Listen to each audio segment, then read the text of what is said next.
Welcome back, guys. This is the first of two new tests that'll be starting on the 1st of May 2022. We're calling this our 30-way ceramic coatings longevity test. 100% of these were suggested by you in one of my last call videos earlier this year, so here it is. As usual, I do a setup of the hood that we will be installing this on, so this is that video. Tomorrow will be the install and information video on these products, and then of course, on the 1st of the month, we will get to the washing, but because some of these actually need 2 full weeks for a full cure, the 1st of the month will be a rinse-only video, followed by a first wash a week afterwards. So these products were all installed on the 23rd day of April 2022. So on the 7th day of May will be a full 14 days. These will cure in our climate controlled shop for the first 7 days and then placed outside to start the test on May 1st, where I will rinse everything to check the hydrophobics. And then, as I said, we'll wash a week later. I really hope that your favorites have made it. I want to continue to make these tests available to you guys unsponsored, as I am not here to push a product for a certain company. I'm here to find the best products out there without any outside influences. So if a company has sent me the product for free,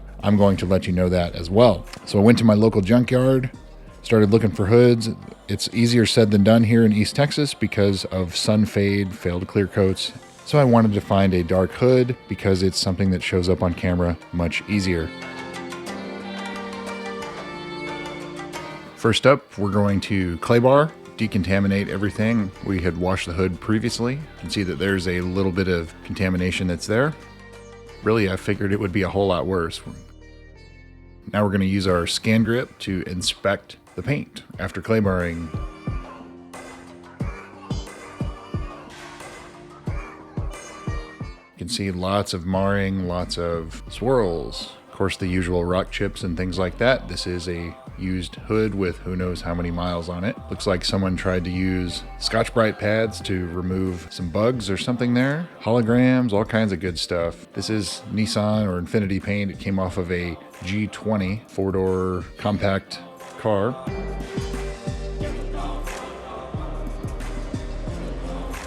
So we're going to get our Elkometer out, and this is a permitted tolerance for the 20 degrees, 94.8 and 94.8. It was calibrated about a year ago. So this is more or less the gold standard of gloss meters. We're looking at the top number. 100 would be a perfect gloss, perfect mirror, and you can see that this is pretty low.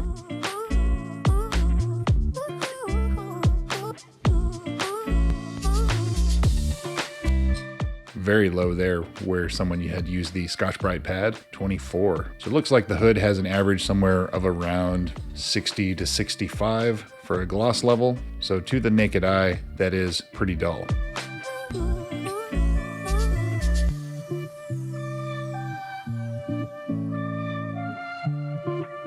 Now we're going to compound using a Eurofiber microfiber cutting pad and Meguiar's M105. People are always asking me about my watch. This is a Forge & Foster London watch. It's about a $150 watch. My wife bought it for me for Father's Day. It means a lot to me. May not be very expensive, but it is important to me. Not a sponsor either. Gonna use our Bauer Harbor Freight random orbital polisher. See what we can do here.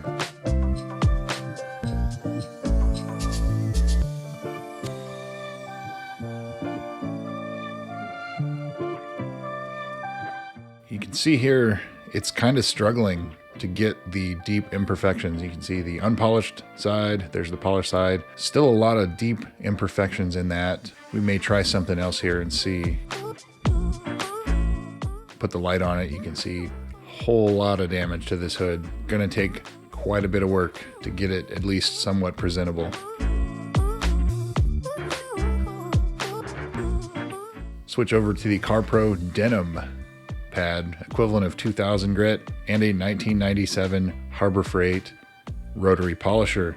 This is my backup of my backup, and it's really close to dying, but I'm just going to use it until it does die. Look at the difference that made. It's literally like taking 2000 grit sandpaper to it without having to wet sand. Big reduction in orange peel too. That was definitely what it needed. I still used M105 with that. I didn't step down to anything more aggressive, but that's a pretty aggressive way to polish a hood. Don't advise doing that under normal circumstances because in most cases you don't need it.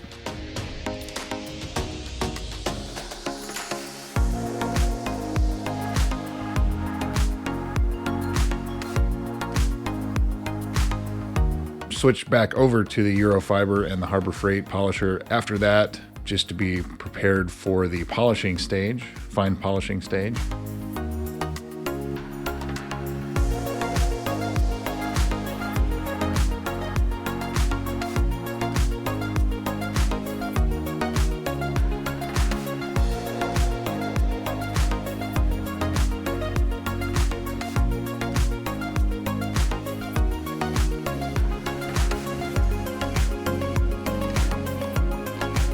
And finally, we're going to finish it off using Sonac's Perfect Finish, a Rupes yellow pad, and again the Harbor Freight Bauer Random Orbital Polisher.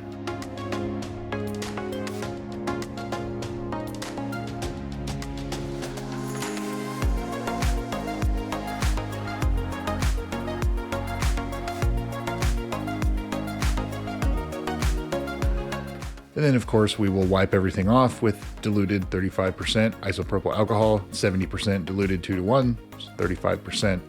There's our final product. Looks like I missed a spot wiping there. I'll wipe one more time. A lot of little sap or bug etchings. I'm sure this car was probably parked under a tree based on how it looks. It does have a slight metallic flake in it, as you can see there.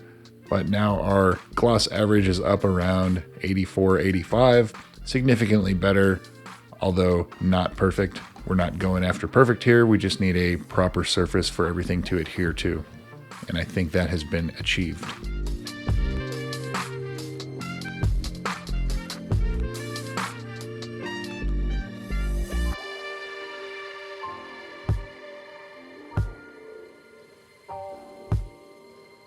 Going to tape everything off, get the labels all set up, and we'll be ready to install everything. So stay tuned for the video tomorrow. We'll go over everything for the products. I did have a pretty hard time finding the SDS on a lot of these products, so I'm not going to actually do a video that only pertains just to the SDS because there are so many gaps. That being said, make sure you're subscribed, hit the bell icon so you get notifications. The next update will be tomorrow. And as a reminder, if you guys would like to support the channel, ways to do so are on your screen here, although it's not necessary. This channel does cost money to run. It's not free. I'm not taking any profit from anything. 100% of the money goes right back into the channel. So thanks again for watching, guys, and we will see you soon.